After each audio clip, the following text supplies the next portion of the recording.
Cowboy Nation, y'all already know who it is. It's your guy, Majestic Sounds, and welcome to the Gridiron Sports Podcast. If you haven't subscribed to this particular channel, make sure you do. Give us the thumbs up, and then sharing is caring. Please be sure to share this content with a friend, with your significant other, or whomever you come across throughout the course of your day. Share this content. All right, let's jump right into this. Cowboy Nation, I'm going to sing that Keith Sweat song for you. I want to go outside in the rain. It may sound crazy. But after this season, we can really go outside in the rain. Somebody said, nights like this, I wish that raindrops will fall. So after this season, we wish that raindrops would just simply fall. It's been a horrible season, to say the least, and the front office is going to try to make a positive out of it by trying to get a decent draft pick. Let me go on and hit that button again for you guys. So you know the front office is leaning in that direction, looking for a nice first round draft pick. But honestly and truthfully speaking, you got to do more than draft. And you guys know that. I ain't got to tell you that. Y'all know how this game go. Most of you who are true diehard fans of football, not just Dallas Cowboy fans. But yes, indeed, Cowboy Nation, we lost in week 17 against the Philadelphia Eagles. And of course, they were at home, Lincoln Financial Field, and we just got blowed out. And that just goes to show you guys that Cooper Rush ain't what most of you all, and I ain't gonna say most of you all, but a nice amount of Cowboy Nation was saying like, yo, he's better than Dak. And as you can see, he's not better than Dak Prescott. 41-7. Cooper Rush had 2 turnovers, if I'm not mistaken. And I'm going to pull it up right here. He had 28 attempts with 15 completions. That is a 53.5 completion percentage with 147 yards. And shout out to Jalen Tolbert. The one touchdown that we did score in the whole entire game came from my guy, Jalen Tolbert. One may argue that some games he disappear. That's you guys' opinion. But y'all know I'm high on Jalen Tolbert. And in my humble opinion, he ain't supposed to be the number 2. That's supposed to be Brandon Cooks. So shout out to Jalen Tolbert for getting us that touchdown.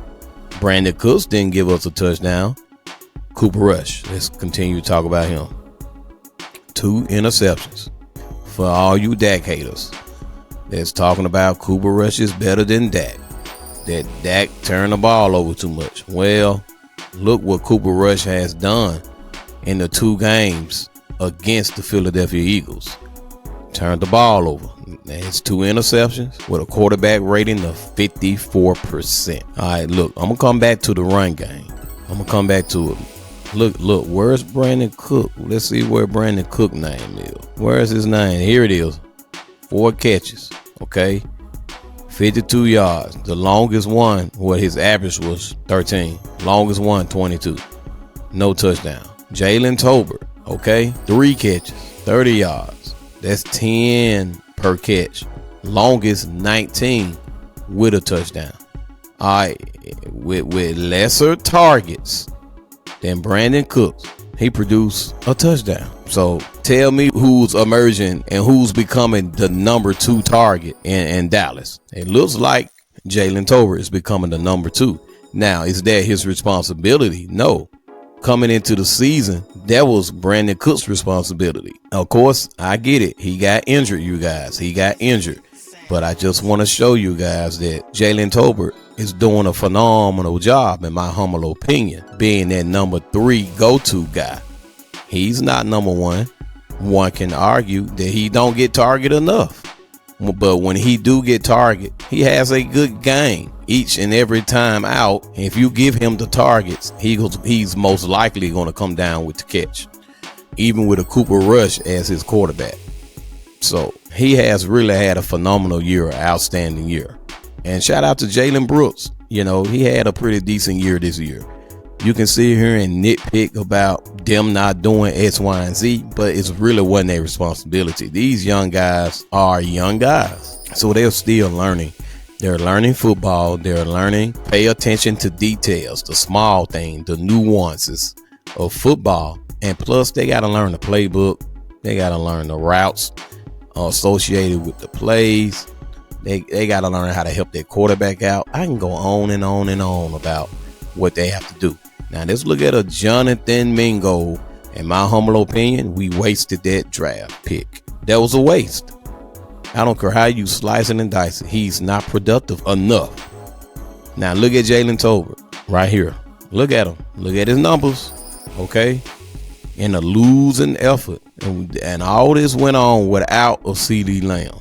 Jay Ferguson. Okay? 3, 18.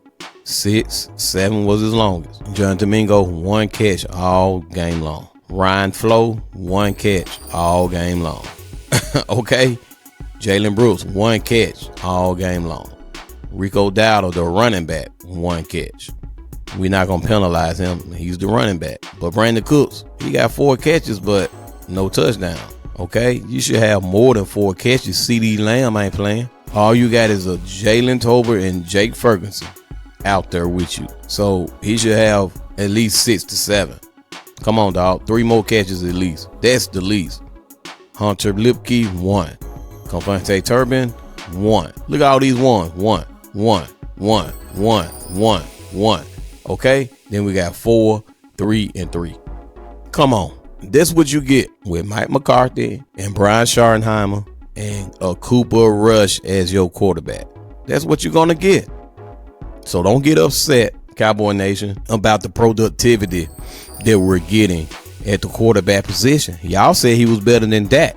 Well, he's not. I told you guys he's not. Shannon Sharp been talking about it, and Ocho Cinco been talking about it. Go check it out. Go check it out. I ain't the only one saying it. I'm not the only one saying it. Cooper Rush is not better than Dak. And I'm going to go back and look at the last game he had against Philadelphia Eagles team. But before I do that, look at Rico Dowdle. 23 touches, 104 yards, almost 5 yards per carry. He bust out a 17-yarder. He didn't score, but at least our running game looks phenomenal. Now, before I go to the first game we played this year against the Eagles, let's run off the overall team stats. Time of possession, the Philadelphia Eagles won that. First down, they got more first downs than us. Total yards, they got more total yards than us. Passing yards, they got more passing yards than us. Rushing yards, they got more rushing yards than us. Penalties, we had 8 penalties. We had plenty of penalties, plenty of them. And turnovers, we had 4 turnovers.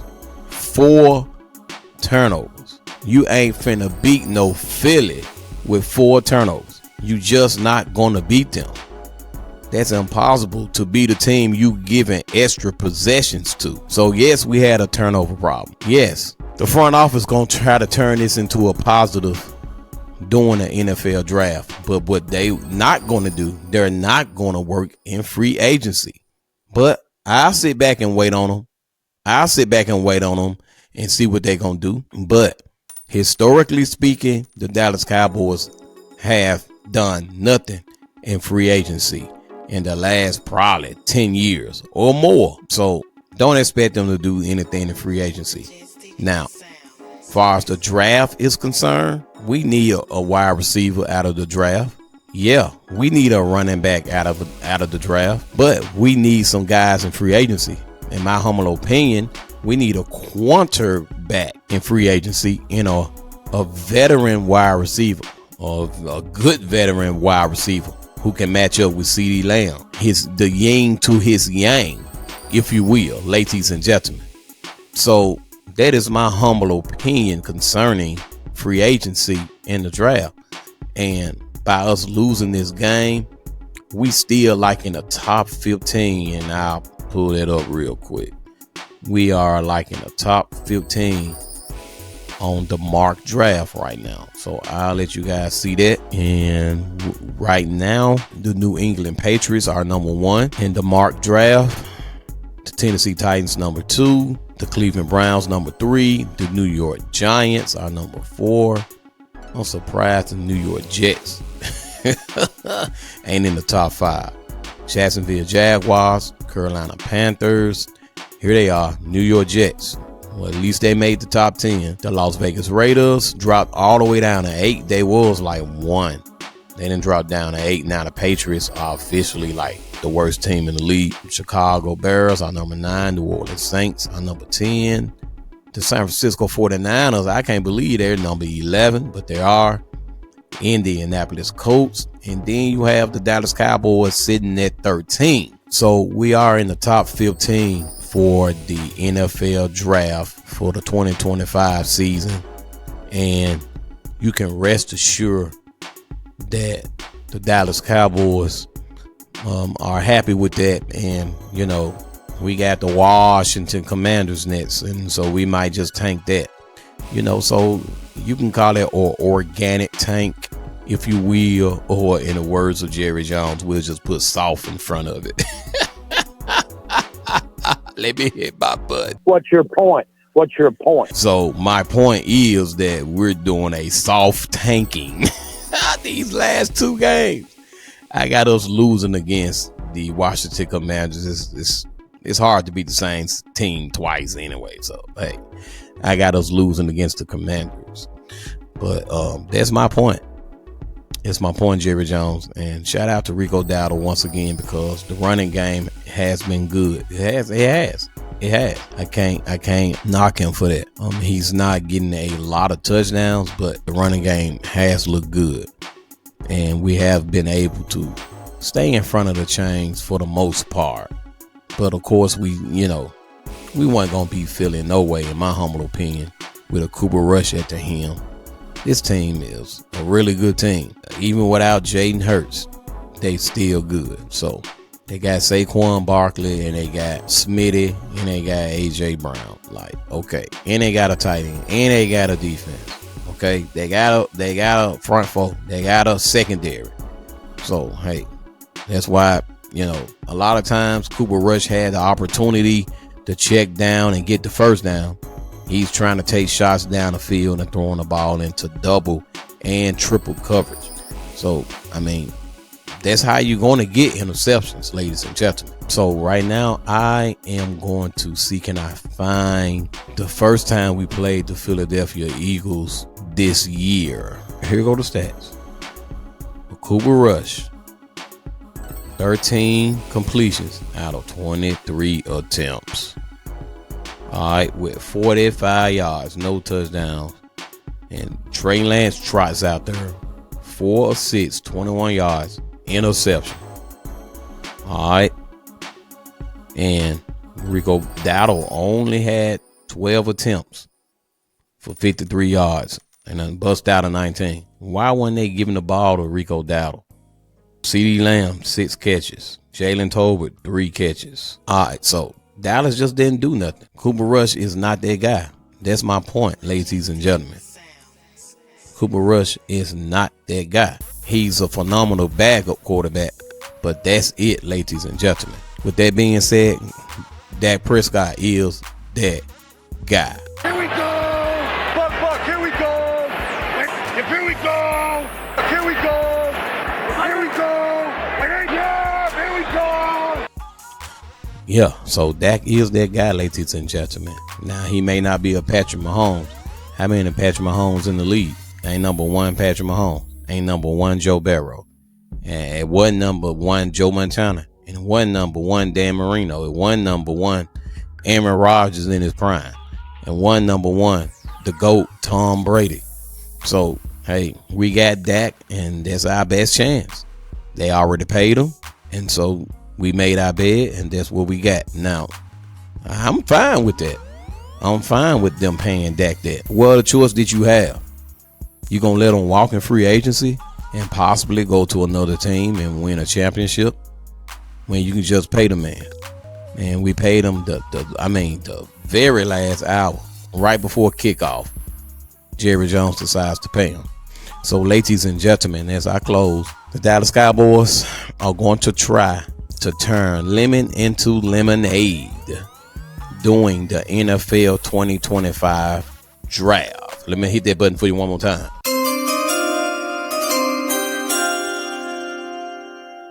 So that's what they're going to do, in my humble opinion. But for the record, Cooper Rush is decent, but he ain't that. And also, the front office is not going to do anything in free agency. From a historical standpoint, they haven't in the last decade. I have to go back and see exactly how long ago they actually made a splash in free agency. But it's been like a decade or more. So, ladies and gentlemen, that's my time. I truly thank you all for your time. Remember, share this content. Share it with a friend, a co-worker, a family member, your significant other, a stranger, even your enemy. And maybe y'all might just become the best of friends after talking about the Dallas Cowboys. DC for life.